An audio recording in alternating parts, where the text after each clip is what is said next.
Welcome to another episode of Hair Biz Radio with your host Zakiyrah and Mikey. I'm really excited because we've been consistent with these podcast episodes. Actually, we have been very consistent. We are back. We always say we're back. Yeah, we back. We bike, like Plies says, bike. All right. I don't know if that was funny or not, but so we're back. And what's going on? Did you say Plies? Yeah. You know, Plies did a promo was talking about Private Label. Did you see that? No. Plies gave away $5,000 in hair and wigs at Private Label Detroit. Oh. Because he's friends with Angela. Did you send me that on Instagram a while ago? I think I did. Maybe. Okay. Yeah. I think I did see that. Shout out to Plies. What up, okay. Plies? You don't know who I am? He's probably like, is that guy my valet driver? Who the hell is that? Plies, I'm not your valet driver, sir. Okay. Hilarious. How's Detroit doing? Detroit's good. We're looking for a new manager currently. Okay, so if you're listening to this and you qualify. Yeah, go ahead and apply. Indeed, make sure you go through the whole thing. We're actually having some troubles with people. Like, we have a hiring process, right? Yeah. And it'll probably be interesting because it'll be part of the topic of today. And we're very careful about who we hire at Private Label. Right. We're not just looking for people. We're looking for people that are really serious about the business. Even if you don't know about hair, just serious about business or customer support, whatever your position is, they want to grow within the company. They're looking for a real opportunity. It's not just a check and a job. Right. We've just had trouble with people like not filling out the application full. You have to do an assessment. People won't do the assessment. Oh, yeah. Like just some of the basic stuff. But really, I'm like, you know what? If they're not going to do this basic stuff to get this job, it weeds them out anyway. Yeah. So we have a lot less applications that come through for our company. It's because we weed them out in the beginning and don't waste, our staff's time trying to go through all the applications. Other than that, Detroit still looks beautiful. I was up there actually a couple of weeks ago and I ran the store for a few days, which was fun. Oh, yeah. People were a little surprised when they came in and are like, wait a second, aren't you Mikey? Am I in the right space? No. Some people knew me actually. Oh, okay. Believe it or not, no one actually knows me. And they're like, oh my God, aren't you Mikey? And I'm like, yeah. They're like, oh, I've been following you for like, in the Facebook group or something for so long. I can't believe what are you doing here? Like, run in the store. The store needed to be open. Yeah. So that kind of goes back to our last episode talking about, being a CEO of a company. Sometimes you just got to get dirty. Actually, that's a good story I literally found out that the store wasn't going to open that Friday and Saturday. And I said, I bet it is going to open that Friday. I found it at 9:00 a.m. On Friday? On a Friday. Okay. I was in an Uber by 9:15 to the airport. Oh, wow. I'm talking last minute flight.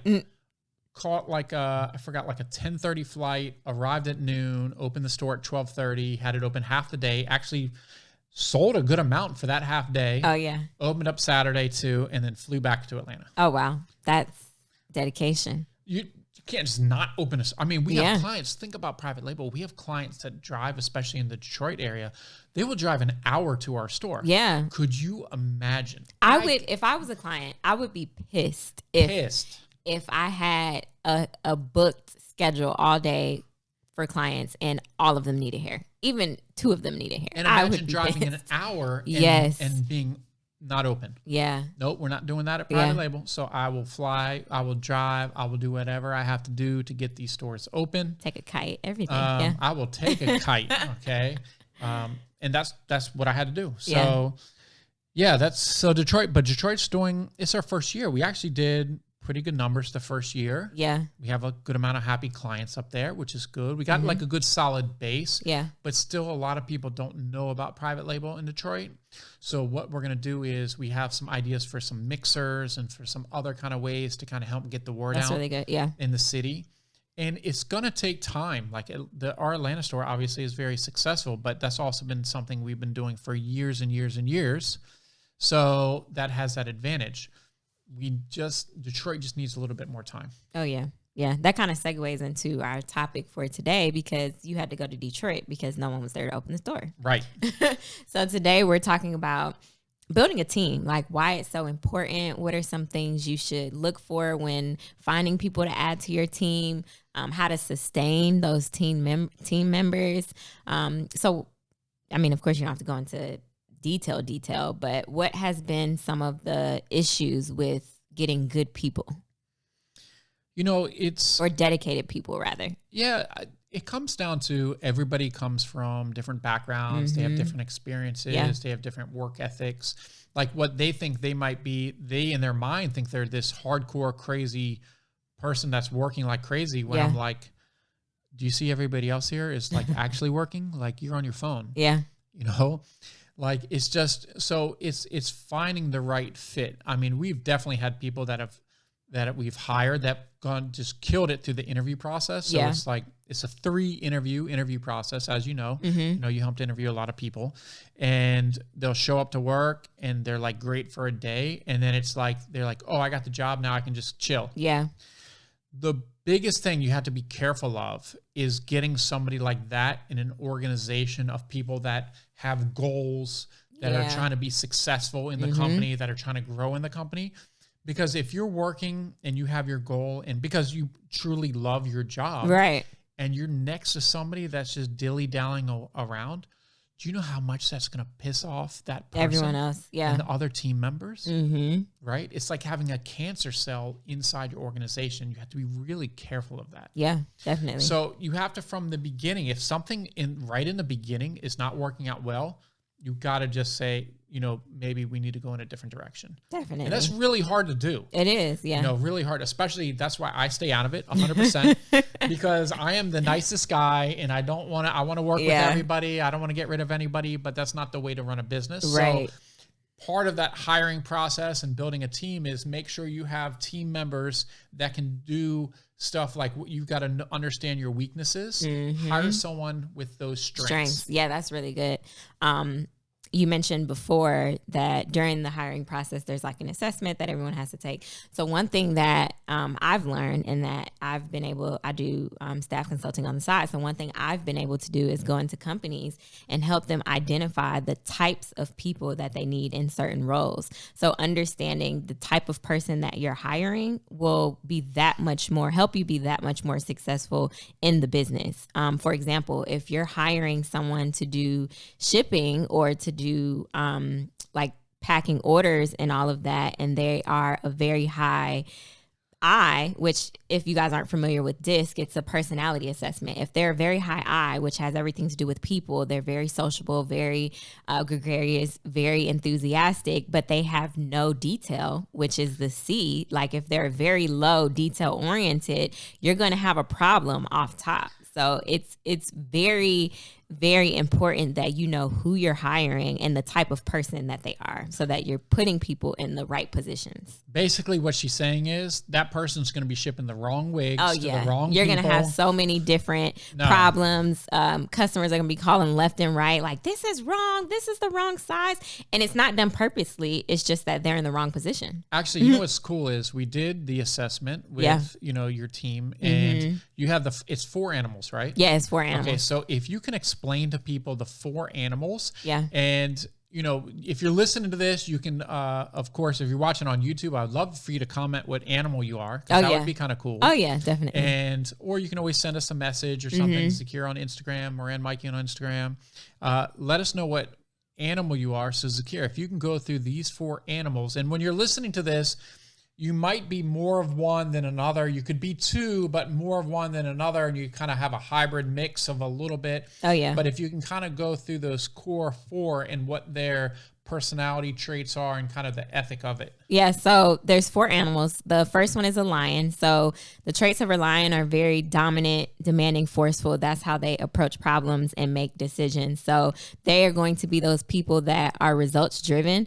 They're going to be those people that are very abrupt, blunt sometimes. They're going to be very high risk takers, and they want to be the boss a lot. They want to have something that they can lead.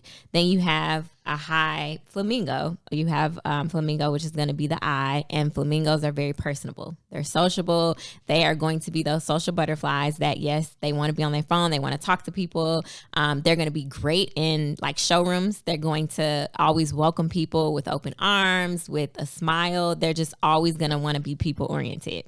And then you have a high S, which is a chameleon. And that measures the pace. So a high chameleon is going to be very steady. They enjoy routine. So that's a great position for someone who really just wants to follow the routine that's happening every day. They want to be on a team. They want to be supportive. They want to make sure that everyone's voice is heard. That's going to be the chameleon. And then the C, which is the turtle, a high C is going to be that person that is very detail oriented, very organized. They love to follow rules. They believe that rules are put in place for a reason. So that's going to be your high turtle. Whereas a lower turtle is going to be the person that's a little bit more challenging, that I'll use rebellious for lack of better words, but they believe that there's different ways to do different things. So you have like all these 4 types of people. And when you're building your team, you want to make sure that everyone is put in the right places that they belong in. Yeah. So you don't want somebody that is not sociable, like a turtle, right, in the showroom. Definitely not, because it will be like it'll be not good. It won't be private label customer service. I'll tell you that. It will not be good. And it's so interesting. I went to DC a couple weeks ago, and we were doing a staff training with a pretty big company. And so the staff realizing like who they were and their animals, and then being able to identify like why they did some of the things they did, or what they needed to tweak and kind of change around in their specific positions, and kind of, moving people around. It was very interesting. Very interesting. And I think it's good because sometimes you don't, like, before we did that assessment, I never thought at such a high level about people's personalities and those personalities matching with their position. Yeah. So after that, it really kind of opened my eyes to, being a little bit more strategic about where we place people and how we do that. And I think it's actually helped a lot. Like, that was a very powerful, I think we did that on a Sunday. That was a very powerful Sunday. Mm-hmm. It was really good. So there are 6 locations now? 5, but about to be 7. Yeah, 5. So what are some things that you learned from, so starting off, there was like the core 2 and then 3. So we were in a very small office, and then it was 2.0, myself, and then we hired Tiara. So we've been there literally since the beginning of the business. But what have you found to be some obstacles getting over when hiring people for multiple positions over 5 locations?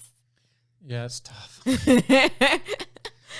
Just, if you're hiring someone for a store, like as a manager, you have to find somebody that is die hard consistent, like that can show up, that knows they have to open the store, that it's a big purpose. Like, that is even more important than having an amazing personality to help with a customer in the showroom. Yeah, definitely. Right. So, because you can always hire that person, right? Because that person is going to be more kind of bubbly and maybe not as responsible as somebody that is as, more detail oriented about showing up on time. Oh, yeah.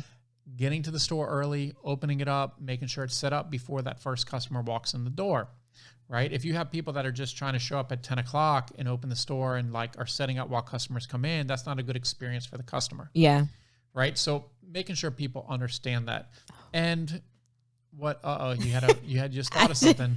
Keep going. It was big, guys. I don't know. What was it? It was too big. Keep going. You see that, Dolly? Oh my God. Her headband wig almost popped off. It was so big. Holy God. I had an experience of what you were just talking about the other day. When I was body experience, or no, when you were talking about showing up somewhere, at the time that it's opening, and then, clients coming in. So it made me think about, I was picking up a dress, and the person was very late getting there. They opened up at a certain time, but it was maybe 20 or 30 minutes later. And so I was on a time schedule. So they were very late opening up the store. So it wasn't a good client experience, because now everyone's rushing. They're like, oh, I've been standing here for 20, 30 minutes. And then that just made me realize that I forgot to take it back. So now I have to do that. Yeah, you got to go take that dress back. But yeah, that's kind of important. I'll tell you, to be honest with you, I remember, because, I'll check the cameras periodically. I remember one time I saw the showroom closing down closing down the showroom, taking the wigs out and everything, while even though it was 6 o'clock, but there were still customers inside. Yeah. I was just like sending screenshots to our manager of like, guys, this is a no-no. Yeah. This is not for those people that came late. Okay, cool. You came late. Still, you made it in time to get in the door. Yeah. That is not a good experience for these people. Definitely. We are never doing this again. Definitely. Right? Yeah. And that's one of those things where to the staff that was doing it, didn't think it was a big idea, and that's fine. But we had to kind of bring them back to reality where this is a big idea, because if you're in a showroom and people are like bringing all the stuff and this, that, the other, you're feeling rushed. Right. You don't want that's going to make you not want to shop anymore. And people aren't here buying Skittles for 99 cents. Right. They're buying $300, $400, $500 wigs. Yeah. Like this is a big deal. Yeah. So okay. Yeah, real important. I was going to say another thing is when you're hiring people, especially like on the management level, make sure that you're hiring people who have bought into your vision, like people who stand behind the vision and they're going to treat it as if it's their own. Yeah, that's one thing. Even, being an employee for many years in different companies, I always went into that company acting like I was the owner. Yeah. I didn't tell people, obviously, I was the owner, but I acted every day at whatever my job was, no matter how, nominal it was as far as like some basic job, like in food service back in the day or something. Yeah. I always treated it like I was the boss. And that's important to go into that. So if you do have a job, there's nothing wrong with that. Like, right. It's okay to have a job. Definitely. Everyone wants to be an entrepreneur these days, but it's like a fad now. And I don't think that everyone was designed to be an entrepreneur. I think that if that was the case, we wouldn't have people working at fast food restaurants. We wouldn't have people to serve us when we're dining in restaurants. We wouldn't have people working at Target and working at department stores and all of this. Like there just wouldn't be people around for the things that we need, like the needs and the wants that we have. And I just think that everyone was not built to be an entrepreneur, to run a business. It's not. Say you wanted to open a restaurant. Right. Do you think if you never worked as an employee in a restaurant, you could just go open a restaurant? You could, but it would be harder because you've never had that. You have zero experience. Yeah. But if you look at take that same experience, like you never worked in the hair business. True. But yeah. I was running an e-commerce store. Right. So you had that years experience. And years. I had product development experience in Asia. Yeah. So that went a long way. I had huge marketing experience from marketing stuff online. Yeah. Creating YouTube videos in 2006. Yeah. So the point is that if you've never opened a restaurant before, if you've never worked in a restaurant before, it may be harder. But for example, if you have experience in, just to clarify, like if you've had experience in working in a department store, it's kind of similar. It will help, but definitely making sure that you have that experience. Yeah. So there are definitely some benefits to doing that. Yeah. And, for me, over the last couple of years, what I've been really working on is taking myself out of the daily activities. Mm-hmm. So the day-to-day. Yeah. So that allows me, it's not that I don't love doing a lot of that stuff, but I know for this business to grow and for my team to grow and have more opportunity, I need to take myself out and really focus on building up the certain team members and building up whatever they're working on. Yeah. And growing more locations. If I'm running day-to-day stuff, I'm not flying all over the place opening up these locations. Definitely. Like what got you at this point in the business or whatever point in your business that you're at is not going to get you to the next level. And you have to have those people on the team that will help you drive that. I think it's so important that when you add people to your team, they feel a sense of trust and ownership. Like they should be able to, like how you hired Nick and I forget the other Aaliyah, Nick and Aaliyah as the marketing people. Like Mikey was doing so much, everything marketing. Like Mikey was doing it all, but being able to hire them and trust them and give them free range to do whatever, they want within, not whatever they want, but, do a lot within the marketing space. And then even you coming to them and saying, hey, well, what should I do with this? Or, how is this? Like that creates the culture within the company as well.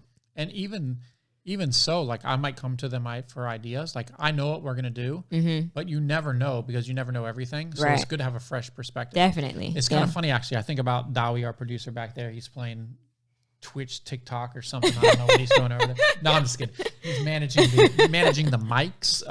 So like when Dawi came in, I've always loved audio, video and all this stuff. Dawi comes in, I mean, talk about next next level. You can see our podcast videos, next level. I had all the equipment. He probably came in as like, who is this idiot with all these crazy cameras, lenses, lighting? This dude got everything.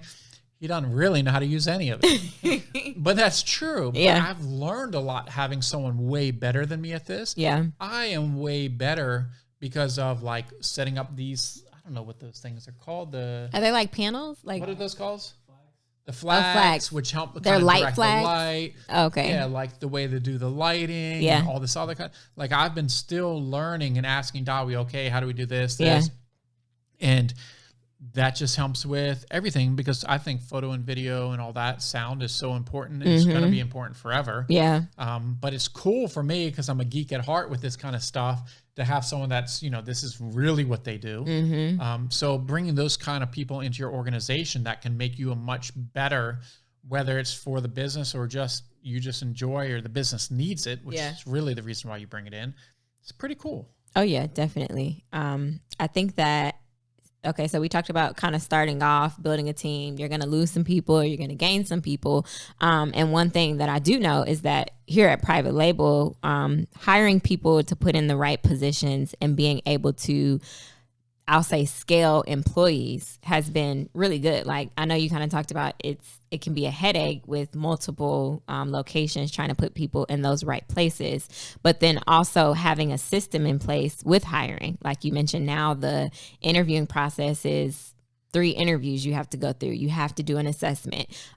You have to answer qualifying questions to be able to put those people in the right areas. And I think once you get the hang of knowing what questions to ask, what type of referrals to get, what type of assessments to do, what to put on the application, then you're kind of weeding out those people that aren't going to make it. Yeah. And then even once you get hired, we have a company handbook.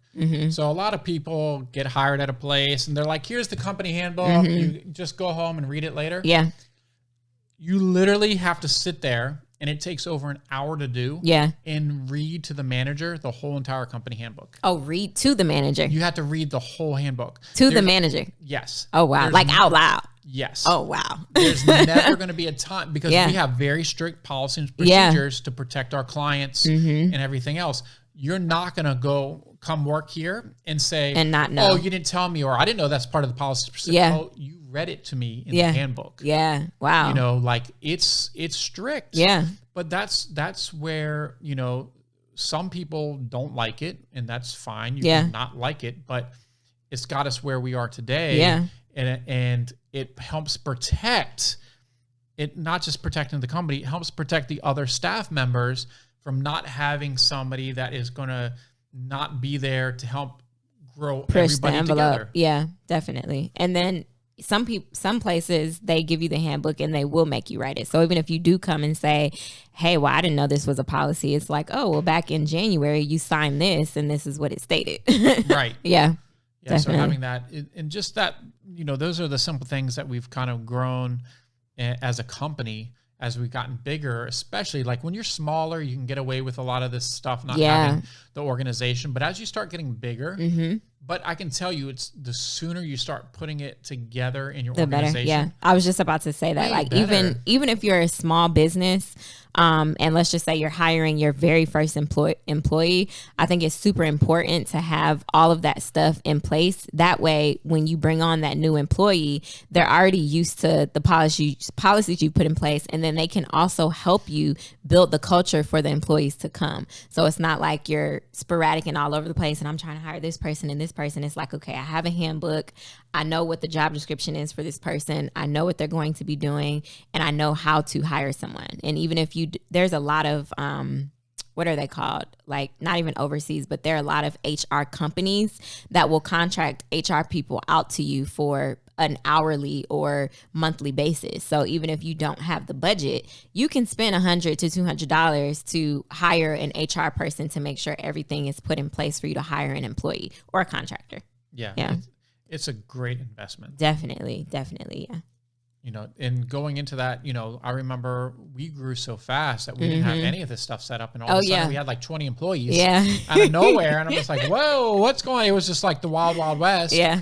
I mean, we worked through it, but definitely if if I ever have to start another business again with kind of like, down the road, a different product or whatever, definitely all this stuff will be set up from the beginning. Yeah. It's so much easier to start off on the right foot. But see, I didn't have that kind of experience and knowledge in the beginning. Right. So every time that I do something new and I have all this experience, or if you're listening to this, you can, probably the same thing. You think about how much you've grown. It always gets a little bit, for the most part, in theory, it gets easier. Oh, yeah. I was just about to say, it's a beautiful thing. Like when you start something, and then it's like, okay, you learn this. If you're going to go and replicate and do something else, it's like, okay, well, I learned this time. So I know this next time what I should be doing. Yeah. Sometimes like a lot of the stuff that we've done recently has just worked really well. Yeah. And I think I was talking to somebody in there. I was like, man, I've just been so lucky lately. Everything's been working. They're like, Mikey, you have like 15 years of experience doing entrepreneurship. Oh, yeah. It's not luck. Yeah. It's like you kind of just know what to do now. Yeah. And I started thinking about it. I was like, you're right. Yeah, actually, that's probably finally, like, Jesus, finally, take forever. But yeah, I mean, everyone's going to have a different path. So yeah, I think so. I think just remembering, one thing that I want people to remember is that it's literally about how and who you're hiring. Like, make sure that before you hire that person, it is the person that is for that job. I've seen a lot of people hire people just because they need people. And honestly, I will tell you, do it yourself until you can hire the right person. Yeah, like that's definitely true. You have to hire the right person and make sure it's someone that you can trust, because there's a lot of sensitive information that goes out in businesses. So you want to make sure that you're hiring those people who are trustworthy as well. Yeah, it's going to be make or break for a lot of businesses, or you're going to be backtracking or wasting time or money. Really businesses, a lot of times your success is about how fast you can move. Mm-hmm. So the quicker that you understand all this, that you have it all implemented and you have good systems in place, it allows you to move faster. Yeah. So just get it done. Start, like, it's not something sexy or something exciting, and they're not making TikTok videos about it. Maybe they are, I don't know. But, it's just part of the process for your business that's going to really make a huge difference whether or not you're going to be successful and grow fast, or just kind of, turtle along. Definitely. Yeah. Any last words or piece of advice for people hiring or looking to build their team? I can say that it's really rewarding to have a team and build like a team that you can build and care about and you can trust, and, create. For me, I thought it was important, to create a system, which we have, which is our bonus pool. So like at Private Label, it's basically somewhat like a share of the profits every single month that people get bonuses. So I think, find something that when you were an employee that you didn't really like about being an employee, and fix it for the next generation that's coming up under you. And that's one of those things where I worked my butt off all the time, but I never had an opportunity to earn a bonus. So I thought that's what would be something cool at Private Label. Super cool. Yeah, so it's helped a lot of people. I mean, a lot of times that bonus is either paid a car payment, some people a mortgage. Yeah. I mean, it's been big sometimes. I'm like, holy cow. Yeah. This is amazing. So find something that can, and that's also help with retention and everything else, and people working hard because they know it is for the purpose, not just for money, because money's not really, you're not going to really hire people. People will work for money, but it's not necessarily the real reason why they work for somebody. Like, they have to really like who they're working with. They want to feel good about where they're showing up. Definitely. And if it's showing up someplace they're treated bad, they don't have a good experience, but they make money, that's only going to last so long. Oh yeah, definitely. So think about that. It's not always about the money that somebody's making. Like, obviously you got to pay your people well, but as well as you can, but think about their experience coming into work and how you can make it better as the employer. Definitely. I love that. Make sure if you're on YouTube, drop down in the comments. I love that Mikey said, put your animal in there. So drop down in the comments what your animal is if you were listening to the beginning of this episode, because we want to know. And then also, if you have any other questions surrounding teams, I think this is a really good topic and really big, especially for business owners. So if you guys have any other questions surrounding that, drop them in the comments and we can answer them on the next episode. And actually, you know what? If you leave a review for this podcast, and DM me your review on my Instagram. You can, it's at Moran Mikey, Moran Mikey. Have it in the show notes, YouTube video. If you DM me your review of this podcast, I'm going to send you something special. Oh, how about he that? didn't say what it was, but something special. I love special. it. So make sure you like, comment, subscribe everywhere that we are, and we will be back with another episode soon. Later.